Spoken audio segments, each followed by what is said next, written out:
Welcome everyone to a brand new podcast series that we have started at Xiaomi India. The idea is to have candid conversations about the world of technology as well as almost everything else that's under the sun. Joining with me today is Anuj, CMO of Xiaomi India, as well as Gautam, who heads product marketing for smartphones and tablets.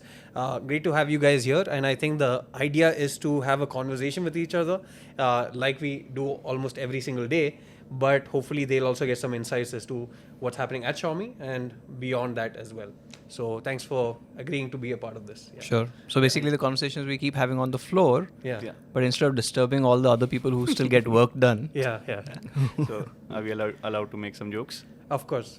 I think that needs to happen in order to keep it lively. So what are the YouTube policies on jokes? Is this going on YouTube? Yeah. It'll be on YouTube. We are also planning to go ahead on Spotify and a bunch of other platforms. So we can't do meta jokes then. YouTube. You can. We can't do meta jokes. You can, no? You can't Google those jokes. Yeah. Awesome. So with that intro, let's get started. I think, by the time people see this, they would be actually, looking at our latest addition to the Xiaomi 14 series lineup, which is the Xiaomi 14 CIVI. And this is a smartphone that we have seen over the past couple of months, and we have actually been enamored by it, not just in terms of the technology that goes behind it, but I think this is finally a device that we can say looks and feels so premium that it cuts way above its segment as well, right? We have had a slow start in that aspect in terms of design, but I think over the past couple of years, we've made significant leaps, and I think this is the sort of culmination of all those efforts. What do you think about the design on the 14 CIVI? I think the design language, especially after the 12S Ultra, I think started changing. I quite liked it. With this one, the fact that it was so handy was the first surprising part to me. Right. So when I kind of picked it up, I like the Xiaomi 14, but this one feels a little different from that as well, which is something that I wasn't expecting. And then, of course, all the three colors having three different materials. Yeah. So you got that nanotech vegan leather on the green. Obviously the blue one has that dual texture, matte effect kind of a thing, and it looks really good. I mean, in a macro shot and all this, it seems like tiny pixels. Correct. So it looks really cool in photos, especially macro shots. I think generally when we are doing when you don't launch a phone and we are carrying it, we'll carry it with a case, but sometimes we don't, and generally people will not notice. But with this one, if you're carrying it, people start noticing. So I had to make sure that you keep it under wraps. So that people don't end up asking which phone is this. Especially the green one, actually, because it's something that we've not seen before. Yeah. So for me also, the first time I saw it, I was kind of conflicted, because what am I expecting to feel when you first kind of hold it? When this combination of your leather coming in with different materials. Yeah. This was a little different for me. But it's quite interesting and a good experiment, I guess. Yeah, I mean, by default, when you think of these materials, like you mentioned, there's leather, there's glass, there's metal, there's all these together. It seems kind of an odd fit, but when you actually hold the device, when you use it, it just seems so much more natural and it feels great to handle.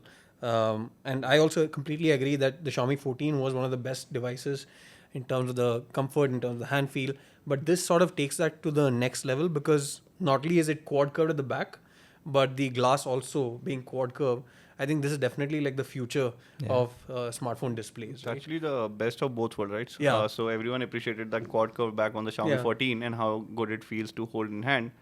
And then the quad curve display on the Xiaomi 14 Ultra. So it basically becomes more symmetric. Correct. And it really feels good in hand. Even when you're just using gestures and all, it just feels really good. Yeah, agreed. And I also like the fact that you can just keep it on a table, and because it is flat, it just stands. It balances. It balances. I've not tried that. Which is pretty cool. So that's one thing I liked. So I was doing a photo shoot yesterday, and I love the fact that, because of that quad curve display, the phone looks so good. All the content that you see on it looks absolutely mesmerizing, and I was able to get some amazing shots. Hopefully we'll get that on the screen as well, but it looks really, really good. And I started liking the green the most. But over time, I think I've sort of gravitated towards the black now, because it's always black. Yeah. What about you, Gautam? What's your I think favorite this one blew my mind. Right. I Yeah. actually like all the three colors, but Yeah. I actually appreciate a lot more, these tiny details. Yes. Like this camera module, when you just have that right Yeah, angle, yeah. gives it a very starry night kind of a look. So it looks very premium, you want to keep looking at these tiny details, the Paris hobnail around it. It also ties together all the three phones. So you have this pattern going on, you have a round module which is there on the Ultra, you have this Paris hobnail, you have this quad curve back. So, thematically and in terms of design language, it all ties up. Correct. The entire 14 series. Correct. There's actually a lot going on, but at the same time, because those elements are actually restrained in a way, it still makes perfect sense when coming together. And I think the back panel being unique to every single matcha green variant is also a cool thing. I never realized that's that. wild actually. Yeah. I mean, I think we've just kind of added to our own complexities by trying to create this. Yeah. But it's interesting that a design team and people who are kind of working on this are constantly trying to do something new. Yeah. In the hopes that people will start liking these devices to a point that they don't put their cases on. Correct. While I think 70-80% of the folks still use their Still phones use with it, yeah. cases. Yeah, I mean, in general, what we have seen is that if there is a clothing or apparel brand kind of a thing, you see this one-of-a-kind thing happening because there's hand-washed things and all that. But something which is like an industrial design, it's very difficult to see. Even in cars and all, the extra paint element is added by hand. Correct. So, to see it on a piece of technology. Not all cars. Just the most... Most the expensive, really yeah, expensive yeah. ones, right? I'm sure Sandeep would know more about those cars. Yeah. But it's very interesting to see that one-of-a-kind thing happening in Absolutely, something that, again, is using industrial design, but brings in that factor. That Actually, talking about unique patterns on the car, right? So once you drive your car enough in Bangalore, you will have very unique You have- patterns. Like yeah. You only know which angle did you hit that right auto, and where did that bike guy go and scrape you. So actually, that way is all cars All look cars are different in unique. Bangalore That's true. Let's not talk about Bangalore traffic. We'll Yeah. be having a jam Yeah. for a long time. for a long time. Let's Yeah. not do that. I think it's just gotten worse over the past couple of days because now schools are also reopened, so there's a lot of traffic. But The weather's good. Weather's good, yeah. For a Yeah. change, that's good. Yeah. At least it didn't coincide. Bad weather and bad traffic, it didn't coincide. I think the good thing about this co-engineering with Leica is when I was stuck in traffic, I take photos of trees and buildings and all that because I'm spending like half an hour or 1 hour in that same spot. So Yeah. at least gives me that opportunity that at least I can be more productive and shoot something nice. Actually, that's an interesting thing, right? Like because earlier this year when we traveled to MWC, that was the first time I saw Gautam actually shooting photos. Else, I've not really seen him take out the camera and capture pictures. Maybe of Sia, your daughter. That's the only time I've seen him take photos. But otherwise, he's someone who barely opens a camera app. I think, Yeah, and during MWC, because of the Xiaomi 14, you started clicking a whole lot more. It just gives you that extra perspective Yeah. and also that black and white high contrast. So I always look at a scenery while I may not be as creative as you are, but I look at a scene and I always feel, how would it look with that black and white filter? And it's a lot of time it comes out like really great. Correct. I think that was the first time I actually saw someone who did not take any photos. But in the span of 1 week, it's like he was taking really artsy looking photos. I'm not sure Oh, yeah. if it was your work or I your skill set, remember. or was it the Leica filters and the Leica style that came into play. But it was really good. I think the output was quite surprising. I think it's like a fast car that makes you feel like a racer. Yeah. It's the same thing. Like a really good camera makes you feel extra creative for sure. I think good analogy that way. Yeah. Oh, I'm not going to fast cars. I'm sure he's thinking about his Santro. Yeah. he was a racer in his Yeah. Santro also. That's true. But I think, Anuj, for you also, you had that journey, right? I think 12S Ultra was a tipping point for you. Correct. And prior to that, you were not really a photographer. I used to try. Yeah. But what would happen till then is I would take a photograph, very low skill. So I would just blame it on the camera. Think, this camera is not good, and then move on. So with the 12S Ultra, I think that was the first device ever with a 1-inch sensor. Yeah. It had Leica optics coming in, and the 35mm monochrome. Oh, that was beautiful, yeah. I ran out of excuses, right? And we were all in Pondicherry at that point, and we were taking photographs, and everyone's getting great shots, and I don't even have the basics of how do you do a composition. So I was like, okay, I better learn. So I remember so we were doing this small workshop where I was actually supposed to present something, but after that initial presentation, I was sitting and taking notes at the back. So I still have those notes with me. Yeah. saying the basics, right? So the Yeah. top 4 or 5 rules in terms of lighting, Yeah. composition, all that. So I try to use it as much as possible. Sometimes I get lucky. It's still a journey. It's still a long process of being a good photographer, Yeah. rather than just good equipment. Makes sense. I think that way I've also heard a few stories from folks in the media or consumers that Xiaomi X Leica devices have really helped unlock that sort of side of theirs. Right? Like, they always believed that they took good photos. So they get a wake up call with this saying, oh no, I can do so much better. So then they strive, they put some thought into it, right? Normally it's just point and click and then call it a Yeah. day. But rather these guys have started thinking about it as a entire process, right? And appreciating the process also. Not thinking of it as something that I just need to get done with as soon as possible. Correct. But rather seeing how you think about a particular scene in a different perspective, how see it in new light, right? I think that was the tagline that we had. But that is exactly what I think even the 14 CV does for us. It Yeah. actually helps unlock that. Yeah, so 14 CV obviously is extending that whole Leica philosophy, right? But for me, I remember the point where I got really excited about it. So I didn't know about this device, and we were talking to the Leica folks, and the Leica guys are like, we finally done it. So I was trying to figure out, what, and these guys were really excited, and they basically said that we finally cracked the optics to be able to bring that phone, within the obviously under the 50K mark at that point that we were trying to get, and they were super excited about it because it's for them. Whatever we've met with the top engineers and the tech folks there, their drive towards miniaturization, their drive towards getting, that's how they started, right? Earlier when you had those big cameras to bringing it to a small lens, now they are hell-bent on bringing that lens quality into a phone like this. And I think for the last couple of years, nothing could actually hit that quality at this price point. So everything got rejected, and then finally now they've got something in. So I remember the excitement came in from there first, and I was like, okay, I need to go check out this device. And obviously months later we started testing it, and we see the results.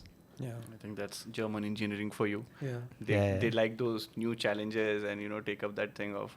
So when we were there, they kept talking about how Leica is not about. Of course we can create the biggest camera and all that. Yeah. But how do you make it as small, as compact? What the history of Leica is all about, right? Putting it in your hands when nobody could have thought that it could be in your hands, and now it's happening again, right? Putting that camera capabilities in something like this, which fits in just one hand. You don't even need two hands for this. So it's quite an achievement. Yeah, and I think at that point of time, like Anuj was hinting, large format cameras were there which needed tripods, and it had glass plates, and it required exposure for 4 or 5 minutes, which meant that you could only shoot landscapes, or you could shoot people, but they couldn't move. Right? Imagine sitting still for 5 minutes. In today's day and age, I don't think anyone can do that, right? Because we have Shiva here who constantly is scrolling through Instagram reels or YouTube shorts. So people are so fidgety, their attention span is so short. But at that time, people were actually waiting and doing that. And then thinking of the fact that how do we bring this to the masses? How do we convert this from just being a fixture to something that you carry? I think the obvious logic would be that we need a larger sensor, which is what people are thinking nowadays, right? That a larger sensor is the only thing that will affect or improve your image quality. But then going for a smaller sensor at that time, a 35mm sensor, actually unlocked a whole world of potential for us. This is what, 1924? Yeah, 24 was the first commercial 35mm camera which changed the world of photography. Imagine we didn't have that. I don't know if someone else would have done it. Maybe, maybe not. But imagine we were using our phones also on tripods even now every single day because we couldn't do that, right? That's the sort of technology that we have gotten to. And now I think we also met Peter Carber. That was a very humbling sort of experience when you talk to him about photography because you realize how little you know about it. And then he mentioned that the next step of miniaturization, which funnily enough is almost 100 years since then when we started the Leica journey, is about how smartphones will take things forward. We have achieved that limit perhaps with cameras more or less, but now smartphones with their computation, with the ability to make things really small, really takes things to a next level. So that's where I think the 14 CV. That's really quite comes. interesting, right? Yeah. So on the smartphone cameras, so we see year-on-year improvement, and obviously right now, I think compared to a year back or 2 years back, it's come a long way. But I think it's quite interesting. So I have phones from 10 years ago lying at home, and they still work. Some of the phones that I've got from there, and when you compare the cameras from there to now, right? So in 10 years, the difference is so huge. You can't even. I mean, it sometimes breaks your brain. You keep thinking that It's insane. Yeah. how the hell that happened. And I remember like in 2014, you would be going gaga over that camera. Yeah. So which is true. Which also makes me very, very optimistic, saying if in 10 years we've come such a long way, and especially for us at least, the Xiaomi Leica Institute has just gotten started. Correct. I don't know what will be the case in 2030 or 2034. True. How good would it get? And with a combination of optics and computational photography, can we go past like your DSLRs and things like that, and also take some of the skill part out? Yeah, making that is it true. easy. That is true. Yes, You can say AI now. Yeah. I probably won't go as far as AI. I think obviously while AI will be a big deal in the years to come, but your basic skill cannot be removed, right? Otherwise, it's a difference between a photograph and a creative. Yeah. So you're getting a creative or a poster, but it's not your creation. Your thought, your Right? view, your angle. It's like you can get a JPEG, but you will still buy that painting from a good painter. Right? Yeah. That value of difference between a house and a home, basically. The value of art is still going to be Correct. there, and probably if this becomes too much in terms of obviously the AI penetration will be quite a lot, that value of an authentic image will probably go up even more. Saying you can actually do it or not. True. Interesting. Yeah, I think long back when we used to have started with cameras on a mobile phone, it was more of a magic trick, right? So that something as small as this can capture as a camera. Capture, as a camera. 0.3 MP. MP, yeah. So at that point of time, people knew that DSLR is something else. People who need professional photography and all those things, maybe for that. Yeah. But this can do this is something that's really nice. I saw one of a celeb, a Japanese fan met them, and then they took a photo on their flip phone, and she got really hyped up that you can do it on a camera. I don't remember which It was like that time. Yeah, that time basically. So Okay. I thought now. Yeah. no. Basically, the first flip phone that they had in Japan with the camera. So one of the celebrities got really psyched up that a phone can do that. Can take pictures. Yeah, but at that point, people knew the difference that DSLR is one thing for photography, Yeah, but yeah. I still have something compact, something that can take that photos. But now I think in the past 2-3 years we have definitely blurred those lines. Yeah. No, I mean, to a layman, honestly, it does not make enough of a difference to warrant having a separate camera anymore, is what I feel. Yeah. Of course, professionals may still find the difference because they're able to extract something more. But that also, like you said, the gap is being bridged more and more as days or years go by. So, But one thing I still like about your standalone cameras is the more they make you work, the more you appreciate what you are shooting. correct. Oh, That's true. like the IKEA effect, basically. Could be, yeah, because you worked hard for it, right? So whatever you work hard for in life, and if Definitely value. you finally get it, Yeah. you'll value it more than just getting it. Just getting it. That's true. So Agreed. for example, the Leica M11, Yeah. it doesn't even have autofocus, Yeah. right? So imagine a camera which is 12 or 13 lakhs. Correct. Lacks autofocus. So for most of us, we'll kill it in the spec sheet itself. So you have to manually focus everything, which makes shooting something that's moving extremely hard, right? But then I spent enough time going on YouTube, listening to existing M11 users, saying how are they kind of doing this, and they had different tricks, right? And timing and their movement, so that after all of that, when you finally get that shot, right? Yeah. You value it so much more than just point and shoot. So I think there is some it also aspect. becomes like your camera then, because only you know how to get that perfect shot from it. It's Correct. not like you can hand it over and someone will also be able to do it. So you value that art form a lot more. Correct. So that's where I used to like with the Ultra, the 14 Ultra, I insisted on taking every shot twice, one normally and one with the polarizer. Ah, right. Yeah. And I was Oh, just yeah. trying to See the see difference. the difference, right? So I was back home in Pathankot, and in the middle of the day, which was quite hot, I'm trying to photograph something for like 20 minutes, you know.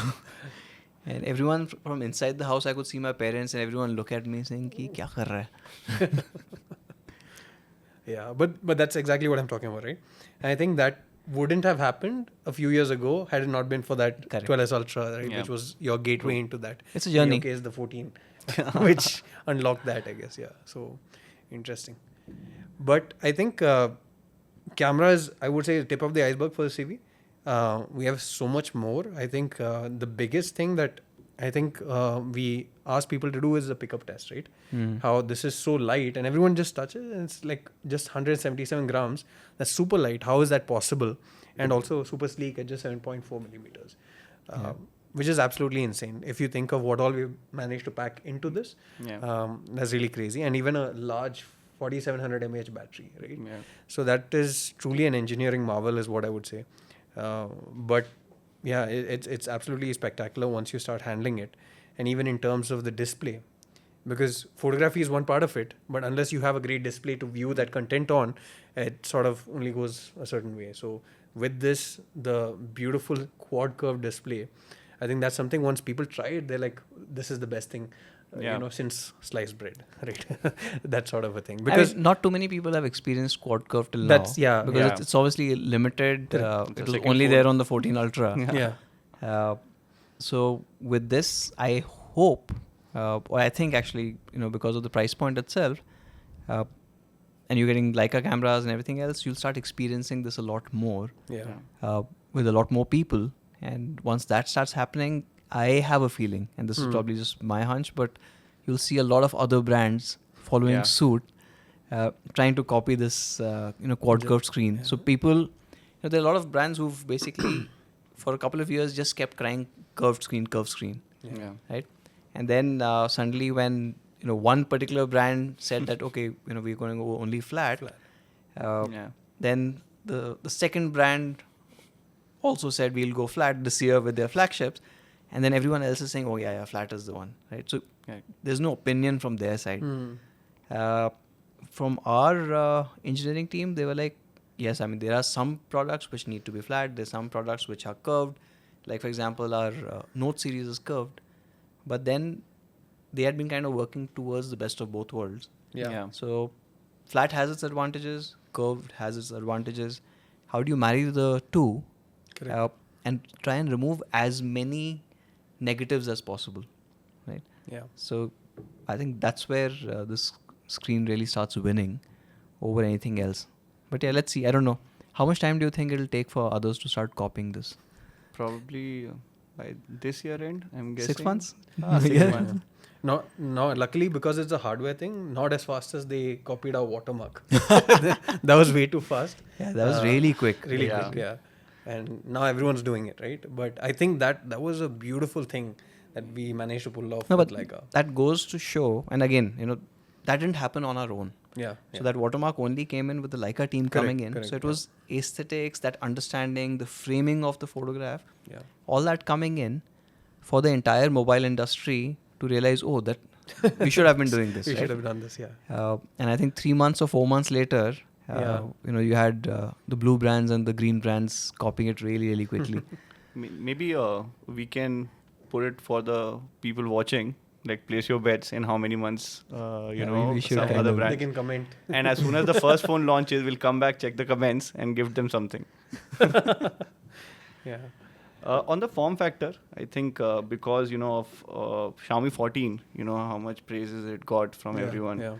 I think we took that as a base to basically define what this phone is going to be. So internally, making sure that the The display, the bezels are as thin as possible. Maintain a bigger battery, a high density battery as well, but still put it in this form factor. I think that comes from that how much people appreciated the Xiaomi 14. So it takes a lot of learnings from both the phones. So that's, I think, where we feel that, this is like the perfect Xiaomi phone, right? Correct. It's very difficult to figure out that, is there anything that I might not like? Because, the first time I saw it, I used it, I was like, how? Because generally it's been a long time since, people have been saying we have perfected smartphones. It's very commodity like a thing. You can't do much innovation on top of it. But then you see something like this and you know that, okay, innovation still goes on. Yeah. And you still see a lot of those things happening in this. Yeah, I don't think anyone's created a perfect phone yet. No. Right, and we test amongst ourselves. We test so many other competition devices as well.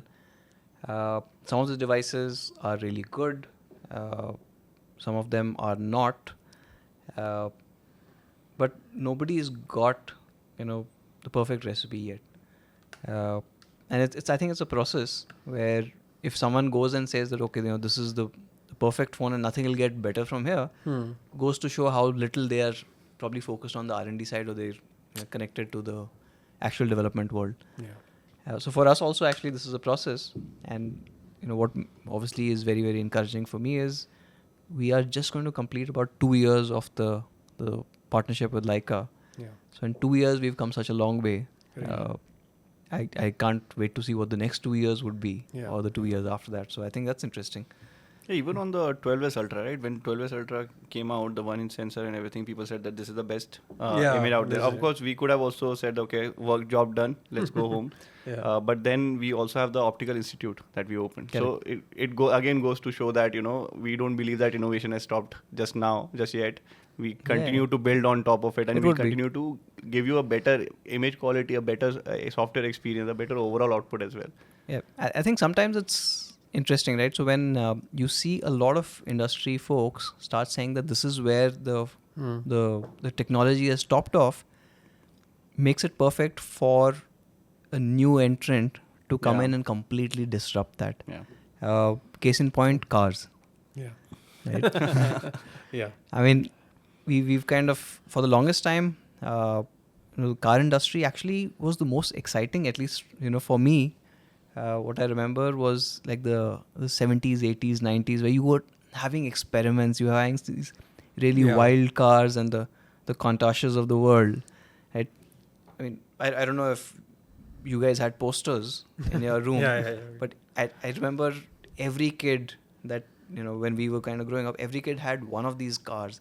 Whether it was the first McLaren F1, or the Lamborghinis, or I think Ferrari F40, F50. So all of those used to be those, so wild. Those magazine also came with like a poster at the center of like You all just, new Ferraris and all that. Just paste it. And trump cards and things like that. But from there, it just kind of became quite stagnant. The only innovation that we saw essentially was probably a Tesla, right? Trying to really push the EV part in. Because before that, people had tried EVs, but it always came across as a side project. Yeah. People saw it as a very boring product. Like nobody got like truly excited about something like an EV. Like, essentially, they were like glorified golf carts. The G-Wiz being the Reva, which came in India. Yeah, which was like the tiny 2-seater. Yeah. No space. Yeah, I think they rebranded it to E2 Go or something like that. Yeah, now, so it became a Reva. Reva then got rebranded to a E2 So I remember test driving one in 2009. So, I was working in a different company and we were testing a lot of equipment for EMI EMC. So in that, Reva 1 came in. And so we had this large chamber, a 10 meter by 10 meter. So it was huge. So you could fit in cars. And it had a turntable, so the car would sit in the middle and you turn the car and you have sensors all over which check the radiation, for example, right? EMI interference and stuff like that. So in that, I was the most excited when a Reva came in. So at that point, my role was, and I was just getting started at that point. So my role was I drove the Reva from the parking lot into this and then drove it back out. So I was quite excited saying electric car, but when I first pressed the accelerator, it just took the entire excitement out of me in one go. All the way down to now, which is like last month, we finally got to see the Xiaomi SU7. And I think the SU7 is also doing a Xiaomi to the electric. The entire industry. EV industry. Yeah, so the entire EV industry has been kind of compromised, right? So you do a good tech product, but you basically just forego everything else. And that's where your traditional car manufacturers do really well, like the fit and finish and everything else. Yeah. Or you try and do that, but you don't really create an EV. Absolutely. I mean, I don't really see a point of having an EV which has a range of 200 or 250 kilometers or 300 kilometers that we're getting. Yes, I mean, in Bangalore traffic, you're not going too far, but that range anxiety is something that you don't want to pay for, right? Yeah. And I think this is where, with the SU7, it just completely flips it on its head. And the fact that from concept or thought, saying we should do a car, to actually selling a car and having it on the ground was less than 1,000 days. It just blows my mind. Absolutely insane. Yeah. I think once you also see how they're making it, and I think it's also fair to say, like, when we also saw the announcement and stuff, we were like excited. But once you see it in person, once it becomes tangible, once you experience it, I think it's a completely different feeling. I think it's a moment I genuinely felt so proud that I'm working for one of the best companies in the world right now, which is absolutely insane. I mean, no other brand could do or is doing what we're doing right now, right? I mean, you can give certain brands $10 billion and they'll still not be able to make it. Yeah. But like even a Tesla and all, like everyone kept saying it's a new brand, so panel gaps and all these issues that you keep seeing, like the USB port was just empty hole. And in some cars it was the case. Oh, they forgot to put the port. Yeah. Type don't see. So it was like, but everyone kept saying, okay, new brand, they don't know, they don't have that prowess of a big German brand that they look at all these tiny details. They were still accepting of those flaws. Yeah. Everyone was accepting of those flaws. Okay, it's a new brand, but given the fact that we did it in what, 1,000 less than 1,000 days. Less than 1,000 days. And still all the reviews that you see, all people talking about it, and everyone kept saying, okay, it's hyped, but the hype is real. Yeah. So the point is that, right, saying yes, you can see all the reviews in the world, but like for example these phones also, right, you can see all the reviews, but till you actually hold it in your hand and try out the camera, you will still not gauge that impact. True. Likewise, for I guess all of us, till we sat in the car, we didn't realize what it was. The first time we saw it at MWC, and it was quite exciting to actually look at it, but we could not really sit in it because so much crowd and all going for it. So the one thing I wanted was that I definitely want to sit in one, but just looking at it, that you're looking at something. It does not feel like it's a first car by someone. Correct. It feels like someone has like years and years of experience, and with that experience they build something. Yeah.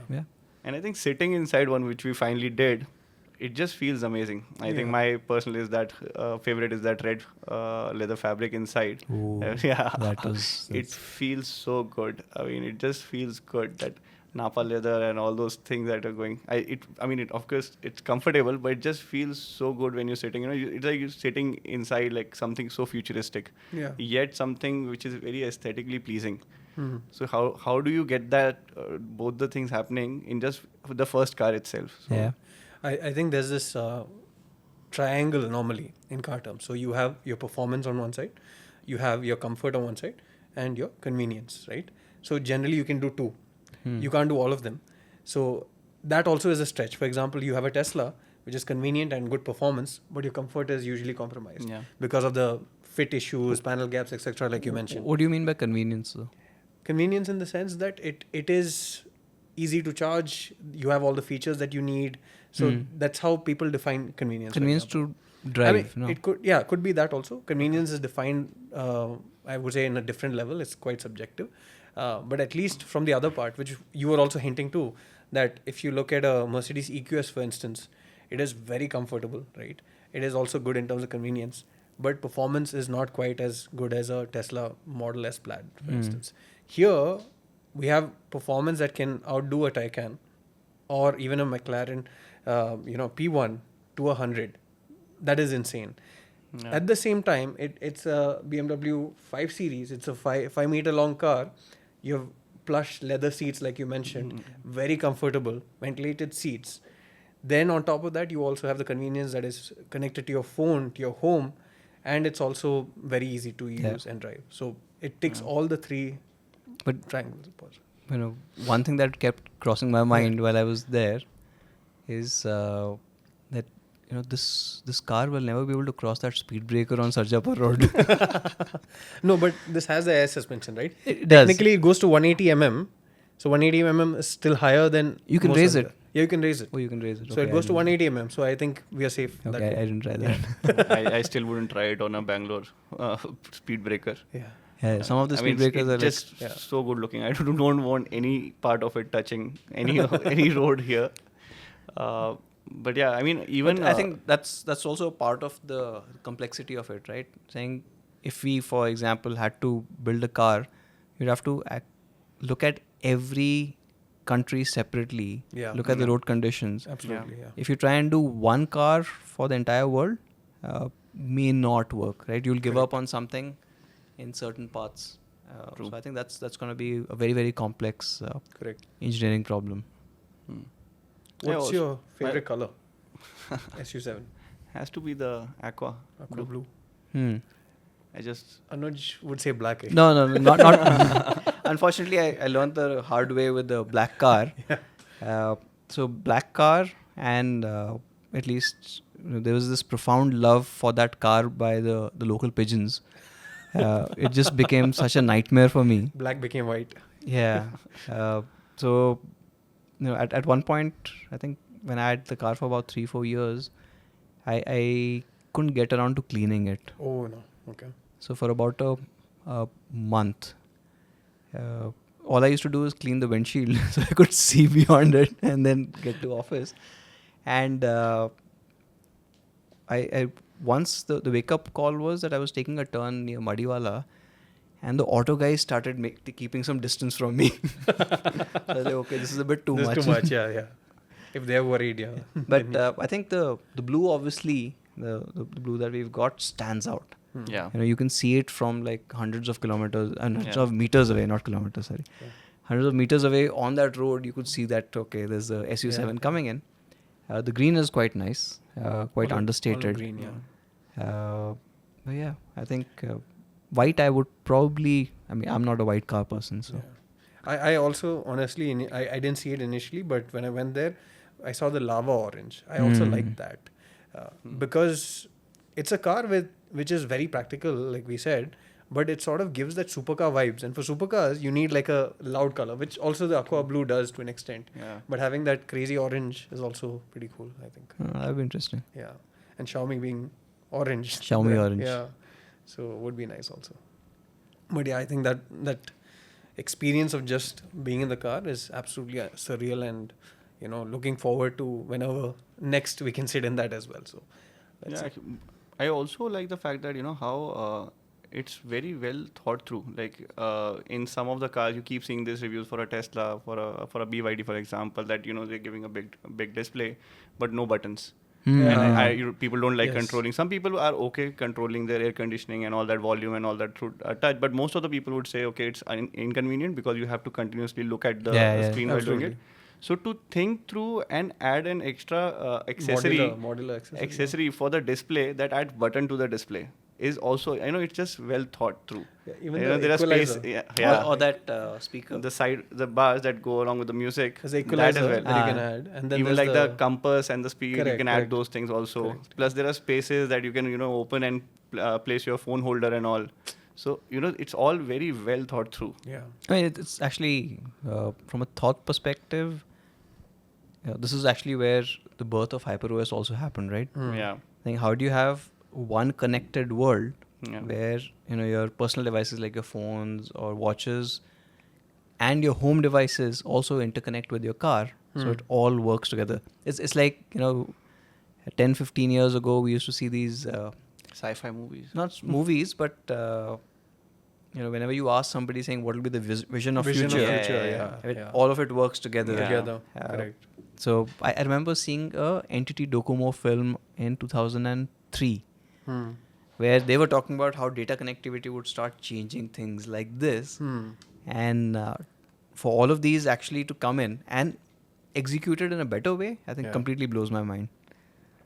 Yeah, I think it's crazy. Even that demo that we saw there, where you just the car knows it's reached home, your curtains open up, your Yeah. purifier turns on, Yeah. lights come on. It's absolutely amazing, Yeah, it's right? living in the future kind of a Yeah, a zone. yeah, but absolutely insane. And I think some of that, even the access to such great groundbreaking technology, is one of the reasons why we also have such tech in our phones, like the CIVI and the battery that we have in it, 1,600 charge cycles, and still retaining 80% charge. Right, that's insane, right? That capacity. 1600 is how many? Suppose you charge it once a day. How Yeah. many days does it? It's, I mean, how many years will it go? 1600 more days. than 4.3 Yeah, years. 4.3 years. So 4 years, I mean, that's not the upgrade cycle anyways, but even if you pass it on to your brother, for example, to someone in the family, they also know that, they also get the same experience that you got on day one. So that's also a great thing, that you don't have to say that, okay, for most of the people, like when they're moving to a new phone, battery becomes like a huge reason. So Yeah. definitely that's not going to be the case, right? You know that the battery life is great. You can still expect greater battery life. And the existing phone is also good enough for another 2 years or so on. Yeah, because most phones are doing 800 charge cycles and 80%. This is like 2x 880. Yeah. So double that. Double that, yeah. And it's also great battery life, right? Because of the chipset that we have in it and the efficiency, it's actually good battery life. You're getting a day's use comfortably, even with heavy usage.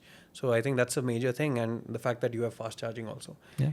So I think overall it's a great package, and I think everyone will find some reason to Yeah. love it, right? Yeah. To really, really enjoy using it. And I think even, for example, the IR blaster, that's something that everyone keeps talking about, and even such small things, we still have it without. Yeah. But let me ask you a controversial question, considering that we're all from Xiaomi. Do you guys miss the headphone jack? No, I don't think so. I can live with it, yeah. I mean, it's fine. I mean, there are some headphones that I still have, and I'm sure you would have more. But I think I can do without it. The only time I really miss it is when I'm gaming on the phone, because I need that latency. But probably or if I'm playing like really, high basically bitrate kind of a music, which I don't now. Yeah. Because I think for me, convenience won over quality at the end, or like having those wires and stuff. I used to be in a phase where I wanted certain quality. I wanted the high-res players, the DAC, everything, but then became inconvenient. And after a while, I was like, no, I'll just have this. It's also the same for me from a journey perspective, from a photography thing also. So I used to carry DSLRs, I used to carry mirrorless cameras. Eventually, now I just carry my phone. That's it. So I think it sort of is the same way for audio also, at least for me. Yeah. Interesting. Yeah, I mean, I think I have 3 DACs with me. But out of that, 2 of them are portable. So I do kind of carry them. If I'm carrying my headphone, the wired headphones with me. Yeah, but it's quite interesting saying. I guess as long as you're able to have a good Type-C output, I'm still kind of okay with that. Yeah. Sometimes I end up connecting. So while my laptop has a audio jack, I'll connect the DAC to the USB-C out and then listen through that. So then I guess from that perspective, I mean, if you're going in for music and if you're going in for a wired headphone where you want that quality and all that, then probably, looking at some of those DACs is a good idea. But if you don't carry it, do you miss it? Do you miss it a lot? No, so my test actually is that suppose I'm going somewhere, right? Yeah. So if I'm going out of station and if I've gone more than 200 meters away from home and I remember something, will I turn back for it or not? Yeah. So that's my test for a particular equipment or gadget that I have, and I've realized that I have these pair of wired noise cancelling headphones from I think 6 years or 7 years ago. I absolutely love them, but I'll not turn around for them, especially not in Bangalore traffic. I was like, it's okay, let You it go. can't turn around. Unfortunately. So then I'll switch over to the TWS because those are easy to carry and they're always in my bag. But yeah, that's one test, right? So that used to be true also for me in terms of tablets till some time back. But now with the tablet and basically most of my notes being on the tablet, the turnaround comes in. So I was like, oh, I forgot my tablet. I got to go back and pick it up. So I think that's one test that I keep. Saying, will you go back home? It was interesting, yeah. Actually, you haven't thought of it that way, but should start measuring devices that way before I buy it. Like, do I really need it? Will I turn around? Yeah, that's interesting. What's your favorite Xiaomi product? My favorite. So far, yeah. I actually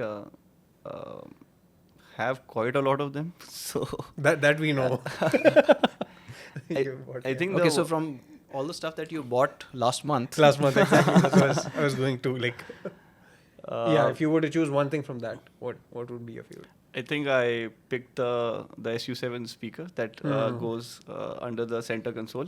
There are auto charges in the SU7. Someday I'll have that, but I bought the speaker when it was. It just sounds so good. I mean, the first time I just tried it in the store, and it sounded so good that I could not believe that because I have not seen it. I saw it for the first time, and it sounded so good. I bought it.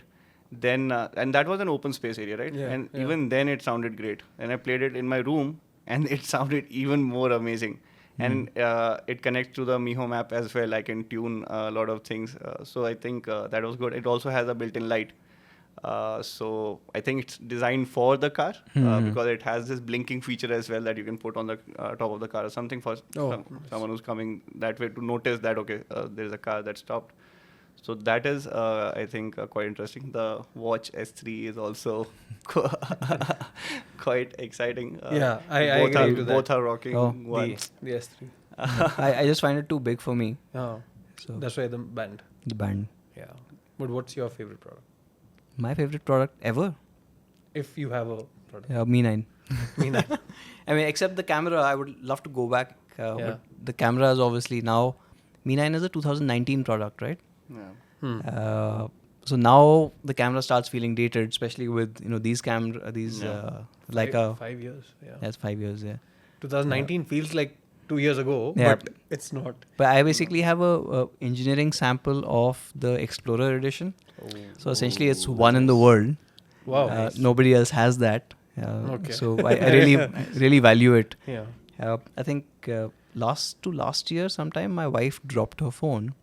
So she didn't have a backup phone. So she asked saying, can I use that for some time? I was like, no. Yeah. Too valuable. Yeah, I will not.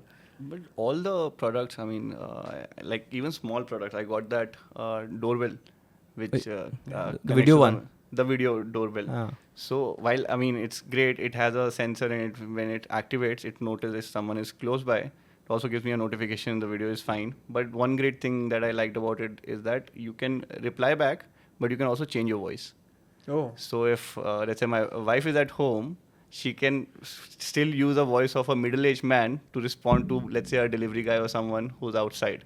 So she does not really need to use her voice. So I think this small thing, it makes it more magical than it's supposed to be. Yeah, I didn't know that. That's very interesting. Now I feel like going and getting one. Yeah, I need that. I always feel that way. Actually, in fact, the bottles that we are using also. Yeah. You got the water.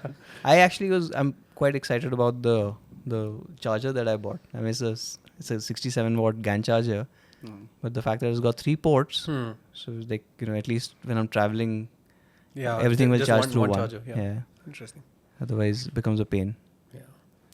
Even the baby monitor that I got for Sia, that is You got also a baby monitor? Yeah. And Can you change the voice there also? Change it to like Barney. Godzilla is crying. But yeah, I mean, even that, like, I showed it to my wife, and wife is like, oh, the color is so aesthetically pleasing. It goes well with our, furniture set, or basically whatever she has planned in the house. Your furniture is basically just Xiaomi products anyway. Yeah, I also the speaker, everything. Sadly, they did not bring the bed frame and the bed here yet, so I had to buy one from IKEA. Yeah. But it all goes various, and it's a very plug and play kind of a thing. So I opened the box. There were like some screws and also I was like, shit, I'll have to do some DIY. Yeah. But turns out that it has like a stand, like a like a selfie stick. You have those telescopic sticks. So it has that, and it also fits on the board of the bed. So it just plug and play. So it's really good, and it just has a USB port. I plugged it in that extension cord of Xiaomi again. I have so it just felt very seamless. So that was one good thing, and even the display that it comes with, you just press the power button and it's live. So you have that. You have like a small knob, a crown that you rotate to zoom in. You have reply by function. So it's just very well thought out. So you don't have you don't never feel that okay they should have added something. You always feel oh this has so many things that I never thought of. That's the Xiaomi way of doing things, Yeah, right? yeah. Like, which also is true with this phone and almost every other product. Yeah. Like this itself, right? Yeah. Like I was drinking water from it and it kept falling on my face. So like if they could have done something to lock it, and then I did this, and I was like, oh, they have figured it out. Yeah. So yeah, I mean, all these small things, you don't have to figure that out. They have figured it out for you. Somebody's been thinking. Yeah. So it just feels good, and you also feel very confident. If I have to take some gift for my friends, neighbors, and all, I know that it's definitely the best choice to go for, because they also then come back and say, oh, this is very good. This feature is very good. Like that, the soundbar, the small tiny soundbar by Redmi, it has that RGB light, which also plays along with how the music is playing. So, small things people come to appreciate a lot in all these Xiaomi products. And that's why, all this basically makes it magical. Yeah. True. I think that's a great way to end the first episode. Thank you guys for your time.